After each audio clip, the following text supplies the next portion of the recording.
હરિયાણાથી અમદાવાદ તરફ આવતી એક શંકાસ્પદ ટ્રકની તપાસ દરમિયાન ચોંકાવનારી બાબત સામે આવી હતી. ટ્રકમાં ભૂસાની લોડની આડમાં મોટા પ્રમાણમાં વિદેશી દારૂ છુપાવવામાં આવ્યો હોવાનું ખુલ્યું. તપાસ દરમિયાન ભૂસાના બેરલમાંથી કુલ 2340 દારૂની બોટલો ઝડપાઈ હતી, જેને જોઈ અધિકારીઓ પણ અચંબિત થયા હતા. આ ટ્રક હરિયાણાથી ન્યૂ કૃષ્ણા પેન્ટ્સ હાર્ડવેર કંપનીના નામે મોકલવામાં આવી હતી. દસ્તાવેજોમાં સામાન્ય માલ દર્શાવવામાં આવ્યો હતો, પરંતુ પીસીબીની ટીમને મળેલી ગુપ્ત માહિતીના આધારે ટ્રક અટકાવી તપાસ હાથ ધરવામાં આવી હતી. ભૂસો હટાવતા જ અંદરથી દારૂની બોટલો બહાર આવતા સમગ્ર મામલો ખુલ્લો પડી ગયો હતો.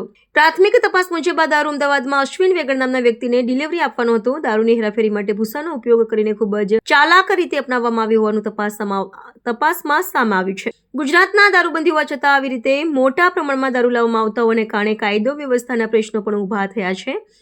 આ ઘટનાએ ફરી એકવાર દારૂ માફિયાઓની સક્રિયતાને તેમની ગોઠવણોને ઉજાગર કરી છે. આ સમગ્ર મામલે માધુપુરા પોલીસ સ્ટેશને ગુનો નોંધીને વધુ તપાસ શરૂ કરી છે. ટ્રક ડ્રાઈવર, ટ્રાન્સપોર્ટ માલિક તેમજ દારૂ મંગાવનાર વ્યક્તિની ભૂમિકા અંગે પૂછપરછ ચાલી રહી છે. પોલીસ દ્વારા દારૂ ક્યાંથી ખરીદાયો, કોની મદદથી પરિવહન થયો અને અગાઉ પણ આવી ગેરકાયદેસર હેરાફેરી થઈ છે કે નહીં તે તમામ મુદ્દાઓની ઊંડાણપૂર્વક તપાસ હાથ ધરવામાં આવી છે. પીસીબી અને પોલીસની સંયુક્ત કાર્યવાહીથી દારૂની મોટી ખેપ ઝડપાઈ હોવાના કારણે શહેરમાં ચર્ચાનો વિષય બન્યો છે. અધિકારીઓએ જણાવ્યું છે કે દારૂબંધીને ભંગ કરનારાઓ સામે કડક કાર્યવાહી કરવામાં આવશે અને આવા ગેરકાયદેસર કારોબારને સંપૂર્ણપણે નાબૂદ કરવા માટે તપાસ વધુ તેજ કરવામાં આવશે. પીસીબી પ્રિવેન્શન ઓફ ક્રાઇમ બ્રાન્ચના પીઆઈ જેપી જાડેજાની ટીમને મળેલી બાતમીના આધારે અમદાવાદના પ્રેમ દરવાજા વિસ્તારમાં આવેલા લાલજી મૂળજી ટ્રાન્સપોર્ટ પર દરોડો પાડવામાં આવ્યો હતો. તપાસ દરમિયાન પોલીસને લોખંડના મોટા બેરલ મળી આવ્યા હતા. ચુસ્ત દારૂબંધીના અમલ વચ્ચે બુટલેગરોએ દારૂ છુપાવવા માટે અનોખી રીત અપનાવી હતી.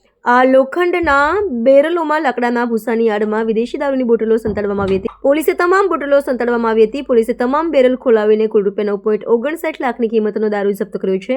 હાલમાં પોલીસ આ મામલે વધુ તપાસ કરી રહી છે. Chief editor Ganesh Rawat. देश और प्रदेश की खबरों के लिए अभी सब्सक्राइब कीजिए इंडिया टीवी लाइव, साथ ही बेल आइकन को दबाना बिल्कुल ना भूलें, जिससे सबसे पहले खबर आप तक पहुंच सके।